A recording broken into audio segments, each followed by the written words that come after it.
जोहार, मैं कुमार काले। आप सभी का स्वागत है एमएन टीवी पर। सितंबर 2019 में यूपीएससी के द्वारा लिए गए एग्ज़ाम के रिजल्ट लिस्ट के परिणाम कल घोषित हुए। वर्तमान लोकसभापति ओम बिरला की बेटी अंजलि बिरला आईएएस के रैंक में सिलेक्ट हुई। यूपीएससी के द्वारा सितंबर 2019 को 927 पोस्ट के लिए एडवर्टाइजमेंट देकर एग्ज़ाम लिया गया था और उसके परिणाम 2 चरणों में घोषित हुए।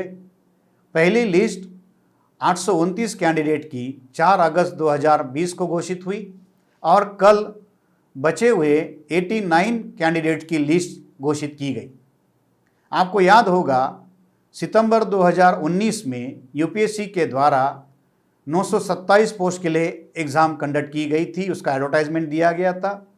ये 927 सीटों में से लगभग 180 सीटें इंडियन एडमिनिस्ट्रेटिव सर्विसेज अर्थात आईएएस के लिए सेलेक्ट होने वाली थी। 24 सीटें इंडियन फॉरेन सर्विसेज के लिए थी। 150 पोस्ट जो थी इंडियन पुलिस सर्विसेज के लिए थी। ये भारत का सबसे बड़ा जो ताकतवर नौकरशाह है, इसका एग्ज़ाम इसके द्वारा कंडक्ट किया जा रहा था।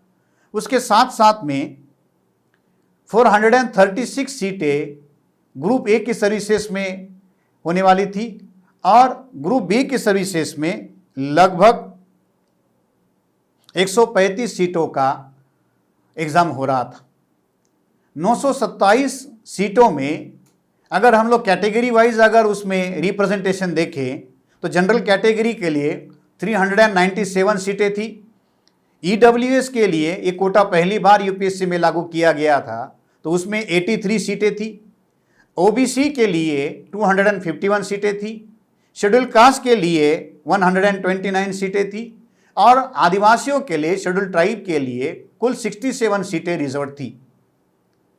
4 अगस्त 2020 को यूपीएससी के द्वारा पहले लिस्ट जो थी वो 829 कैंडिडेट की घोषित की गई।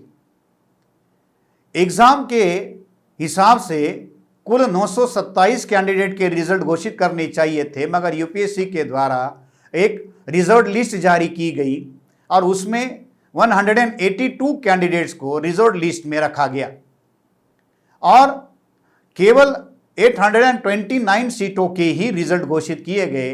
98 सीटों के रिजल्ट उस समय घोषित नहीं किए गए थे। उसके लिए 182 कैंडिडेट्स की लिस्ट रिजल्ट लिस्ट के तौर पर यूपीएससी के द्वारा घोषित की, जिसके अंतिम परिणाम कल आए। 89 सीटों में से 73 सीटें जनरल कैटेगरी के सिलेक्ट किए गए, ओबीसी के 14 सीटें, ईडब्ल्यूएस का 1 और शेड्यूल कास्ट का 1, ऐसे 89 कैंडिडेट्स फाइनल लिस्ट में सिलेक्ट किए गए। 182 कैंडिडेट्स को जिनको रिजर्व लिस्ट में रखा गया था, उसकी अगर हम लोग की कैटेगरी के आधार पर अगर हम लोग जानने की कोशिश करें तो 91 कैंडिडेट जो थे वो जनरल कैटेगरी के थे। ईडब्ल्यूएस कोटे से 9 कैंडिडेट रिजर्व लिस्ट में शामिल थे। ओबीसी के 71 कैंडिडेट जो थे ये रिजर्व लिस्ट में थे। शेड्यूल कास्ट के 8 कैंडिडेट थे और शेड्यूल ट्राइब के 3 कैंडिडेट थे। अगर हम अंतिम परिणामों की अगर लिस्ट उठाकर देखते हैं तो जनरल कैटेगरी के 91 कैंडिडेट्स में से 73 कैंडिडेट फाइनल लिस्ट में, रिजर्व लिस्ट में सिलेक्ट किए गए। ईडब्ल्यूएस कोटे में 9 सीटें रिजर्व थी, उसमें से 1 कैंडिडेट सिलेक्ट हुआ। अदर बैकवर्ड क्लासेस के ओबीसी के 71 कैंडिडेट्स रिजर्व लिस्ट में थे, जिसमें से केवल मात्र 14 कैंडिडेट्स सिलेक्ट किए गए। शेड्यूल कास्ट के 8 कैंडिडेट रिजर्व लिस्ट में थे, उसमें से केवल 1 सिलेक्ट हुआ और शेड्यूल ट्राइब के आदिवासियों के 3 कैंडिडेट रिजर्व लिस्ट में थे, उसमें से 1 का भी सिलेक्शन नहीं हुआ। 182 कैंडिडेट रिजर्व लिस्ट में थे, उसमें से जनरल कैटेगरी के 91 और ईडब्ल्यूएस के कोटे से 9, अर्थात कुल मिलाकर 100 कैंडिडेट जनरल और ईडब्ल्यूएस के अर्थात सवर्ण के थे और ओबीसी और एससी एसटी के 82 कैंडिडेट थे। अंतिम परिणामों को अगर हम लोग थोड़ा आंकड़ों के आधार पर कंपेयर करके देखें तो 100 सवर्ण कैंडिडेट में से 74 कैंडिडेट जो है फाइनल लिस्ट में सिलेक्ट किए गए। इसका मतलब 74% का अगर हम लोग उठा कर देखें, आंकड़ों के आधार पर भी अगर कंपेयर करें, तो रिजर्व लिस्ट में 100 कैंडिडेट सवर्णों के थे, उसमें से 74 सिलेक्ट हुए, तो 74% उनका रिप्रेजेंटेशन या उनको सिलेक्शन मिला। शेड्यूल कास्ट के 8 थे, आदिवासियों के 3 थे, और सबसे ज्यादा आंकड़ा ओबीसी का था, 71 का था। 71 ओबीसी के कैंडिडेट में से केवल 14 सिलेक्ट हुए। शेड्यूल कास्ट के 8 में से 1 और ट्राइब के 3 में से 1 भी नहीं, तो 82 रिजर्व कैंडिडेट जो रिजर्व लिस्ट में थे उसमें से केवल 15 का सिलेक्शन हुआ। तो इसकी भी अगर हम परसेंटेज निकाल कर देखें तो 82 के अगेंस्ट में अगर हम 15 निकाल कर देखते हैं तो ये 25% भी नहीं आता। तो ये रिजर्व लिस्ट किस लिए बनाई जाती है, क्या है उसके पीछे की साजिश?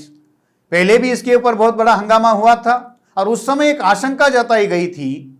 अगस्त महीने में जब रिजल्ट घोषित हुए थे उस समय भी उसके ऊपर एक आशंका जताई गई थी कि ये पीछे के दरवाजे से सवर्णों को अंदर लाने का या यूपीएससी के जो प्राइम पोस्ट है उसके ऊपर उनका कब्जा बनाने के लिए साजिश की जा रही है। उस समय ये कहा गया था कि ये जो 82 कैंडिडेट रिजर्व कैटेगरी के हैं ये जनरल मेरिट में आए हुए हैं। अगर ये जनरल मेरिट में आए थे तो यूपीएससी को उनको उसी समय पोस्टिंग देना चाहिए था। अगर इन 82 कैंडिडेट्स को जनरल मेरिट के आधार पर पोस्टिंग दिया गया होता तो स्वाभाविक है कि 82 सीटें जनरल कैटेगरी की कम हो गई होती। जनरल कैटेगरी की अर्थात सवर्णों की 82 सीटें कम हो गई होती और उतनी ही सीटें बैकवर्ड क्लासेस के लोगों की बढ़ गई होती। तो एक की हिस्सेदारी बढ़ेगी तो एक की हिस्सेदारी घटेगी। तो ओबीसी और एससी एसटी की प्रशासन की हिस्सेदारी को रोकने के लिए रिजर्व लिस्ट का सहारा लेकर अंतिमतः मेरिटोरियस कैंडिडेट को भी उससे बाहर निकाला गया और बैकवर्ड क्लासेस के कैंडिडेट को मजबूर किया गया कि वो अपनी कैटेगरी के अंदर ही पोस्टिंग के लिए सिलेक्शन के लिए वेट करते रहे। ओबीसी के और एससी एसटी के कैंडिडेट्स को ये कहा गया कि अगर आपको बढ़िया रैंक हासिल करना है, बढ़िया रैंक लेना है तो आपको कैटेगरी के अंदर ही ट्राई करना होगा। तो कैटेगरी के अंदर उनके मेरिट को रोकने की साजिश की गई। कल तक मेरिट का डंका बजाने वाले लोग जब मेरिट में बैकवर्ड क्लासेस के लोग सामने आ रहे हैं तो उनको कैटेगरी के अंदर रोकने की साजिश कर रहे हैं। ये कोई पहली बार ओबीसी के साथ धोखा नहीं हुआ है। इससे पहले भी 2014 से लेकर 2020 तक लगातार 6-7 सालों में बैकवर्ड क्लासेस के लोगों को इसी तरीके से सिविल सर्विसेज में रोका गया है। आपको याद होगा कि क्रीमिलियर के क्राइटेरिया में ओबीसी के कैंडिडेट को एंगेज करके उनको क्रीमिलियर के क्राइटेरिया में डालकर लगभग 150 से ज़्यादा कैंडिडेट जो यूपीएससी में अपर रैंक हासिल किए थे उनको अलाइड सर्विसेज में जाने के लिए मजबूर किया गया। 55 ऐसे यूपीएससी के ओबीसी के कैंडिडेट थे जिनके पास आईएएस का रैंक होने के बाद में भी उनको अलाइड सर्विसेज में जाने के लिए मजबूर किया गया था। एक तरफ मेरिट से अंदर आने वाले लोगों को कैंडिडेट्स को रोकने की साजिश की जा रही है, दूसरी तरफ लैटरल एंट्री के द्वारा बगैर किसी रिजर्वेशन के, बगैर किसी एग्जाम के सवर्णों को शासन प्रशासन में लाने का काम किया जा रहा है। ये धड़ाधड़ बैकवर्ड क्लासेस के हक अधिकारों के विरोध में की गई साजिश है। आज सवर्ण खुलेआम या खुले तौर पर एससी एसटी के ओबीसी के अधिकारों का विरोध नहीं कर सकते, तो ये साजिश पर्दे के पीछे रहकर ये सारी साजिश की जा रही है। क्या बैकवर्ड क्लासेस के लोगों को इसकी जानकारी है? क्या बैकवर्ड क्लासेस के लोग ये जो धोखा उनके विरोध में यूपीएससी के एग्जाम के द्वारा किया जा रहा है इसके बारे में जागरूक है?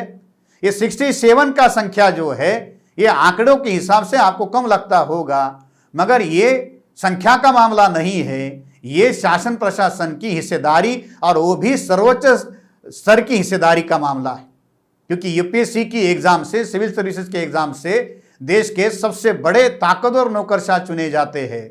हर एग्जाम देने वाले कैंडिडेट की जो सिविल की प्रिपरेशन करता है उसकी ये दिली ख्वाहिश होती है कि वो आईएएस के लिए सिलेक्ट हो।